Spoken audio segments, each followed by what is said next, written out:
কুষ্টিয়া শহরের রাস্তার মোড়ে 15ই আগস্ট জামায়াতে ইসলামী ও গণ অধিকার পরিষদের নেতাকর্মীদের মধ্যে সংঘর্ষের ঘটনা ঘটে। এতে কুষ্টিয়া ৩ আসনের সংসদ সদস্য এমপি মুফতি আমির হামজার গাড়িতে হামলা ও ভাঙচুর করা হয় এবং উভয় পক্ষের অন্তত ১০ থেকে ১৫ জন আহত হন। বর্তমানে পরিস্থিতি নিয়ন্ত্রণে এলাকায় অতিরিক্ত পুলিশ মোতায়েন রয়েছে। এমপি মুফতি আমির হামজার একটি বক্তব্যকে কেন্দ্র করে গণ অধিকার পরিষদের নেতাকর্মীরা রাস্তার মোড়ে থানাপাড়া জামে মসজিদের সামনে একটি প্রতিবাদ সমাবেশ ও বিক্ষোভের আয়োজন করেছিলেন।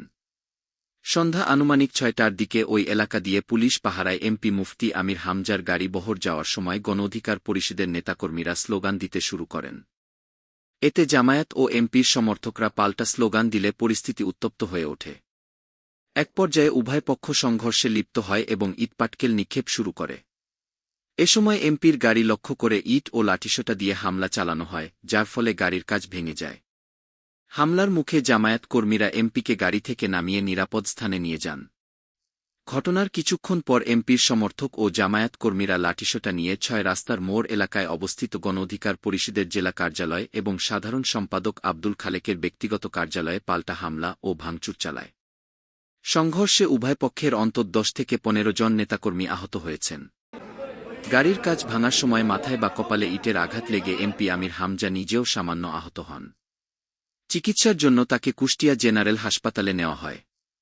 আহতদের কয়েকজনকে কুষ্টিয়া জেনারেল হাসপাতালে প্রাথমিক চিকিৎসা দেওয়া হয়েছে।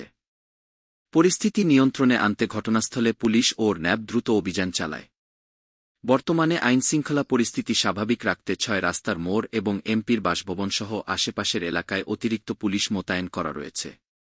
হামলার ঘটনায় তীব্র নিন্দা জানিয়ে জেলা জামায়াত ও এমপির পক্ষ থেকে গণ অধিকার পরিষদের কুষ্টিয়া জেলা শাখার সাধারণ সম্পাদক আব্দুল খালেক ও সাংগঠনিক সম্পাদক তৌকির আহমেদকে অভিযুক্ত করে হত্যাচেষ্টা মামলা দায়েরের প্রস্তুতি নেওয়া হচ্ছে।